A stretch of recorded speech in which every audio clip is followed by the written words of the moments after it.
오셔서 의에 비추기. 네, 오늘은 말씀을 시작할 때 시편 23편의 말씀을 함께 우리가 묵상하면서 시작해봤으면 좋겠습니다. 제가 시편 23편의 말씀을 제가 읽어보겠습니다. 여호와는 나의 목자시니 내게 부족함이 없으리로다.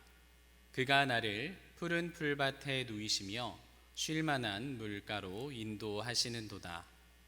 내 영혼을 소생시키시고 자기 이름을 위하여 의의 길로 인도하시는도다. 내가 사망의 음침한 골짜기로 다닐지라도 해를 두려워하지 않을 것은 주께서 나와 함께 하심이라. 주의 지팡이와 막대기가 나를 안위하시나이다. 주께서 내 원수의 목전에서 내게 상을 차려주시고 기름을 내 머리에 부으셨으니 내 잔이 넘치나이다. 내 평생에 선하심과 인자하심이 반드시 나를 따르리니 내가 여호와의 집에 영원히 살리로다. 아멘.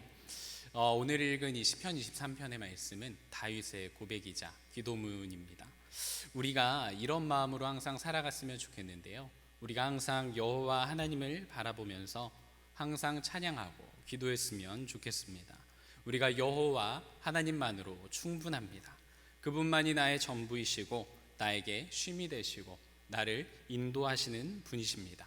이런 고백으로 항상 나아가는 우리 성도님들 되셨으면 좋겠습니다. 오늘 특별 새벽 기도의 마지막 날, 전도에 대해서 마지막 말씀을 듣는 날입니다. 예수님께서 땅에서 올라가 하늘로 가시기 전에 이렇게 말씀을 남기셨습니다. 마태복음 28장 19절에서 20절 말씀입니다. 그러므로 너희는 가서 모든 민족을 제자로 삼아 아버지와 아들과 성령의 이름으로 세례를 베풀고 내가 너희에게 분부한 모든 것을 가르쳐 지키게 하라. 볼지어다 내가 세상 끝날까지 너희와 항상 함께 있으리라 하시니라.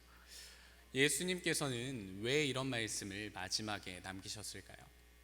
예수님은 우리에게 있는 그 마지막 사명, 우리가 꼭 이 땅에서 해야 할 사명이 바로 복음을 전하는 것이고, 그리고 그 복음을 전하고 나서 그 사람들이 복음 안에 거하게 하며, 그리고 그 사람들이 복음 안에서 양육될 수 있도록 가르쳐 지키게 하라라는 것이 예수님께서 말씀하신 것이고 우리의 사명인 것입니다. 이와 같은 사명을 가진 그리스도인들은, 우리들은 항상 고민하면서 살아갑니다. 교회에 대해서 부정적인 생각을 가진 사람들에게 어떻게 교회에 대해서 전해야 할까? 그리고 그들을 어떻게 교회에 데리고 와야 할까? 또 어떤 경우에는 그런 생각조차 하지 못하는 경우들이 있는 것 같습니다. 이런 상황들 속에서 과거의 우리 교회의 모습들을 바라본다면, 옛날 초대교회와 그리고 또 1907년도 평양 대부흥운동이 있을 때를 생각한다면, 짧게는 우리가 30-40년 전, 10년, 20년 전만 생각을 하더라도 복음이 사방으로 퍼져나갔던 것 같은데 왜 지금은 그렇지 않을까라는 이런 고민에 빠지게 됩니다. 그래서 사람들은 종종 이렇게 생각을 하기도 하는 것 같습니다. 사회적 상황이 바뀌어서 그래. 옛날에는 교회가 참 많은 자원을 가지고 있었어. 성경학교 때 떡볶이와 오뎅만 줘도 아이들이 많이 모였었어. 지금은 그런 시대가 아니야. 또 이런 생각을 하는 것 같습니다.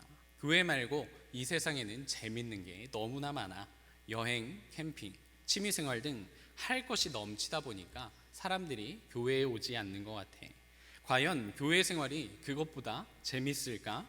세상 사람들에게 교회 생활이라는 것이 그만큼은 매력적이지 않은 것 같아. 이렇게 또 생각을 하는 것 같습니다. 그런데 우리가 분명히 생각해 봐야 될 것이 있습니다. 이런 이유 때문에 사람들이 교회에 나오지 않을까? 이런 사회적인 상황들 때문에, 문화적인 상황들 때문에 교회에 나오지 않는 것일까? 우리의 교회의 부흥이 그래서 멈춘 것이고 전도가 멈춘 것일까? 우리가 이런 질문을 해봐야 할 것입니다. 사실 교회가 처한 위기의 상황은 이전 시대에는 훨씬 더 어렵고 힘든 일들이 있었습니다. 예전 초대교회 시대도 그랬고, 그리고 한국교회 상황도 마찬가지였습니다. 초대교회에서는 로마의 군사들이 그들의 정책을 따르지 않는다면 언제든지 그리스도인들을 잡아가고 핍박했습니다. 그리고 유대인들이 그리스도인들만 보이면 그들을 핍박하고 잡아가두고 그들이 신앙을 포기하도록 만들려는 그런 위협이 언제나 존재했습니다. 그리고 한국의 상황도 마찬가지였는데요. 한국교회는 일제강점기의 상황을 거쳐갔습니다.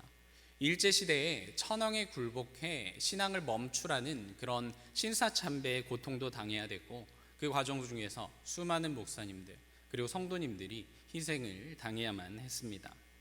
교회 내부적인 문제들도 있었는데요. 한국교회는 여러 교리들의 문제들에 의해서 교단들이 또 갈라지기 시작했고, 그리고 그 수많은 갈등 속에서 이제 이어져야 했습니다. 하지만 그 시대의 교회들은 부흥했던 모습을 우리는 기억하고 있습니다. 하나님의 말씀이 그 중심을 세워주었고, 그리고 하나님을 바라는 그 간절한 기도 속에서 하나님의 뜻이 세워졌고, 그리고 하나님의 빛이 세상에 드러났고 사람들이 그 빛을 보고 모여들었습니다. 하나님이 또 그 세상이 가장 좋은 빛, 그 교회의 자리에 찾아올 수 있도록 또 인도해 주셨던 것이죠. 우리가 전염성 있는 그리스도인, 전염성 있는 교회가 되는 것이 무엇일까요? 그것은 우리가 앞선 여러 교회들, 그리고 초대교회, 그리고 우리 한국교회의 상황들을 보면 우리가 가장 전염성 있어지는 것은 우리가 복음 안에 서 있는 것이라고 말씀드릴 수 있을 것 같습니다. 초대교회와 한국교회가 그렇게 부흥성장할 수 있었던 원인, 복음 안에 거하는 것은 이런 것입니다. 하나님의 말씀을 늘 우리의 기준으로 세우고, 그리고 하나님의 말씀에 순종하고, 매일 하나님께 기도하며, 그리고 하나님의 뜻을 알아가고 나를 점점 하나님의 뜻에 맞추어 가는 것, 그것이 바로 가장 전염성 높은 그리스도인, 가장 전염성 높은 교회가 되는 것일 것입니다.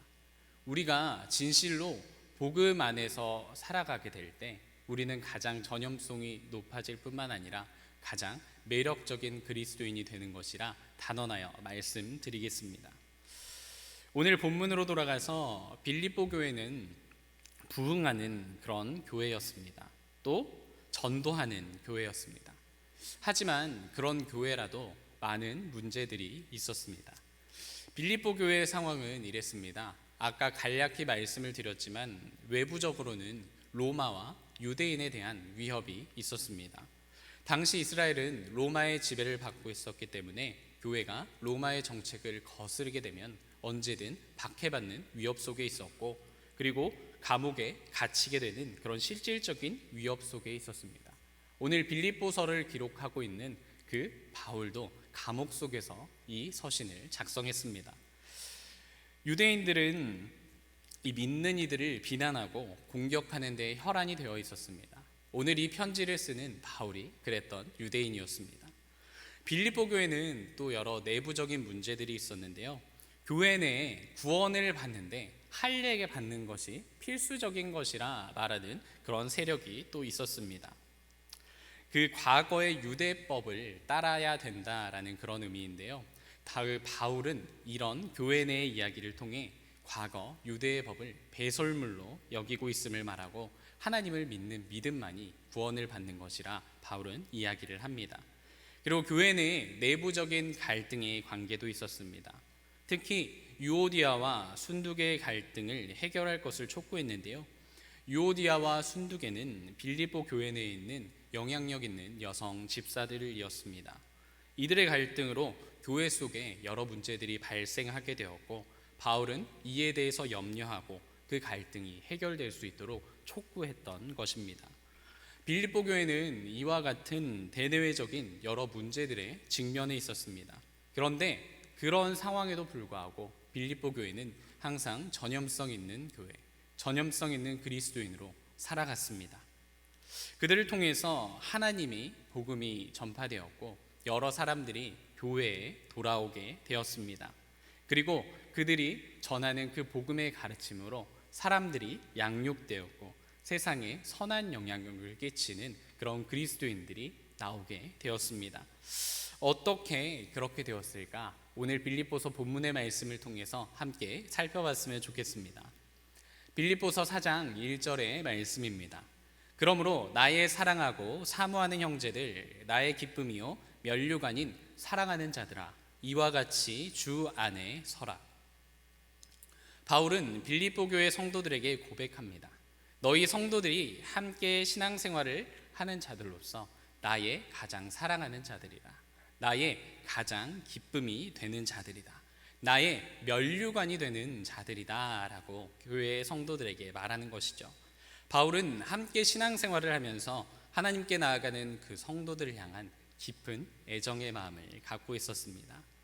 형제 자매 한 명 한 명이 하나님을 믿고자 이렇게 발버둥을 치는데 어찌나 사랑스러운지요. 바울은 그래서 그들에 대해 가장 사랑스러운 자요, 가장 기쁨이며 나의 면류관이라 표현했던 것입니다. 그리고 바울은 그런 그들에게 진심을 다해 이렇게 권면합니다. 이와 같이 주 안에 서라라고 말입니다. 하나님의 교회를 이루고 있는 우리 모든 성도들은 참 부족한 존재들입니다. 우리는 혼자서는 아무것도 할 수가 없습니다. 우리는 언제나 시험에 빠질 수도 있고 언제나 고난에 처하기도 하는 그런 연약한 존재입니다. 하지만 우리가 주님 안에서 서 가기만 한다면 완전하신 그 하나님을 굳건히 의지하고 그리고 그분의 능력으로 힘입는다면 그 어떤 것도 우리는 기쁨으로 감당할 수 있게 됩니다. 바울은 2절 말씀에서 이렇게 말씀합니다. 내가 유오디아를 권하고 순두계를 권하노니 주 안에서 같은 마음을 품으라. 2절 말씀에는 유오디아와 순두계라는 두 인물이 나옵니다. 여기에 나오는 두 인물은 여성 집사님들로 추정이 되는데요. 이 두 사람은 말씀에 언급될 만큼 교회 내에서 큰 영향력을 끼치는 분들이었습니다. 이 말씀을 통해서 이 상황에 대해 추론할 수 있는 것은 그들이 지금 서로 갈등 관계에 있고 서로 마음이 굉장히 좋지 않은 상태에 있는 것도 확인하게 됩니다. 그리고 이와 같은 갈등이 교회를 분열시키고 주님 안에서 한 마음과 한 뜻이 되지 못하도록 한 것도 발견할 수 있습니다.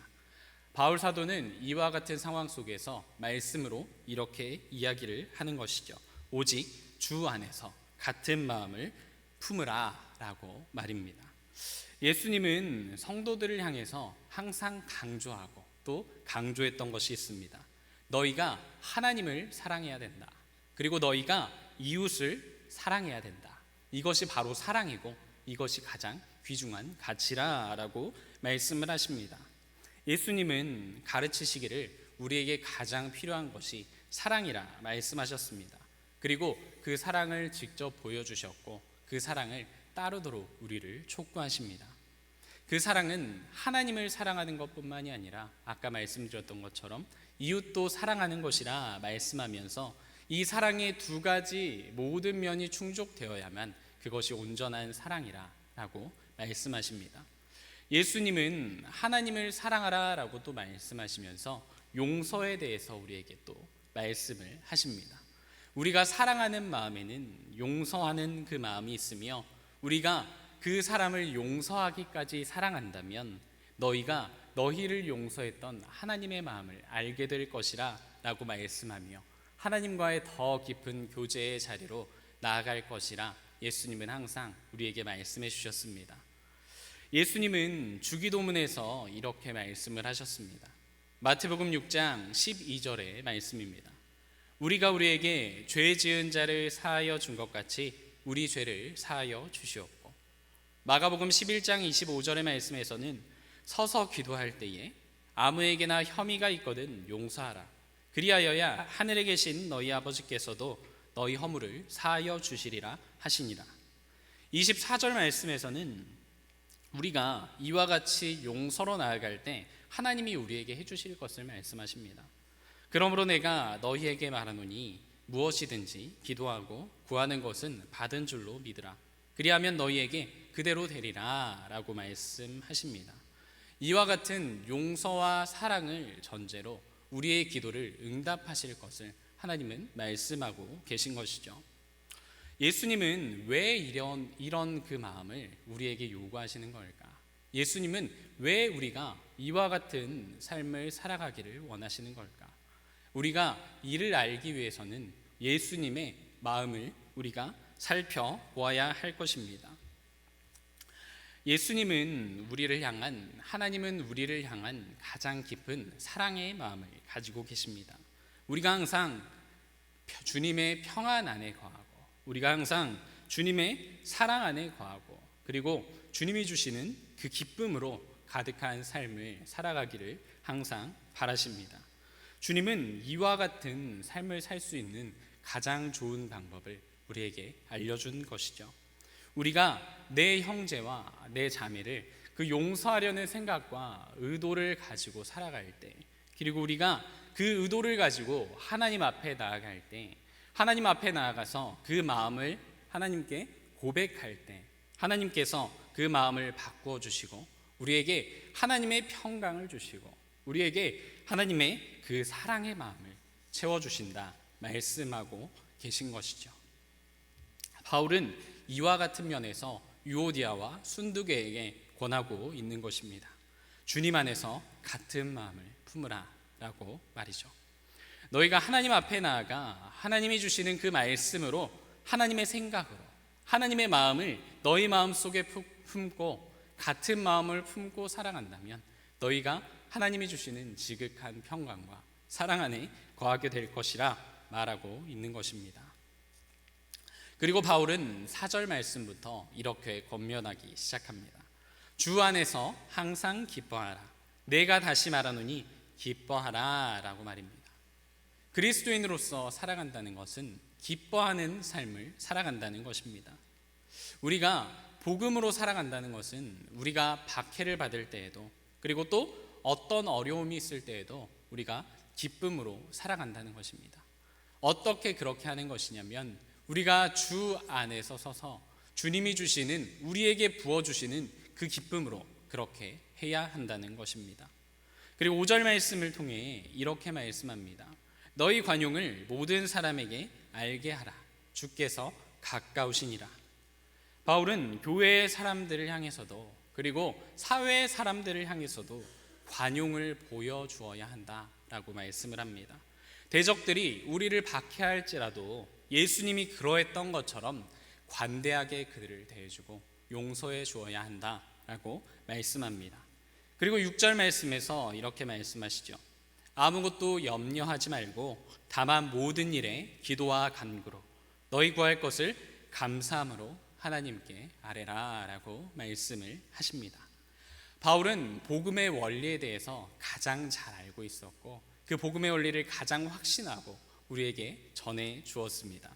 바울은 우리가 어떤 현실에 처해 있을지라도 우리가 이런 복음 안에 서 있으며 하나님께 항상 나아가서 기도하고 하나님의 말씀을 우리의 기준으로 삼고 하나님 안에 거하면 우리가 진정으로 감사함으로 살아갈 수가 있으며 우리가 진정으로 기쁨 안에 거할 수 있으며 우리가 어떤 염려도 없이 살아갈 수 있다는 것을 가장 강력하게 말했습니다. 하나님께서 우리를 그렇게 만들어 주신다는 것입니다. 그래서 바울은 7절 말씀을 통해 이렇게 말씀하고 있습니다. 그리하면 모든 지각에 뛰어난 하나님의 평강이 그리스도 예수 안에서 너희 마음과 생각을 지키시리라. 아멘. 사랑하는 성도 여러분, 우리가 전도하려면, 그리고 우리가 전염성 있는 교회, 전염성 있는 그리스도인이 되려면 어떻게 해야 될까요? 그렇게 어렵지는 않은 것 같습니다. 성경 말씀에서 이야기하기를 우리가 복음 안에서 거하며 그 복음의 삶을 살아간다면 우리가 자연스럽게 전염성 있는 교회, 전염성 있는 그리스도인이 될 것이라 말씀을 하십니다.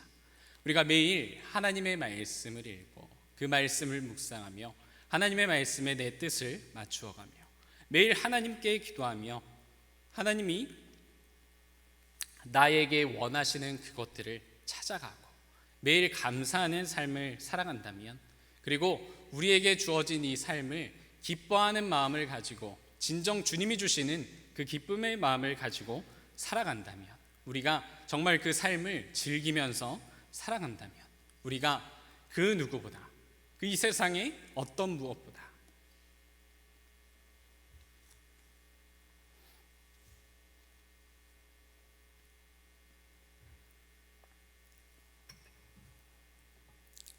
참 매력적인 사람이요, 참 그리스도인으로 살아갈 수 있다는 것입니다.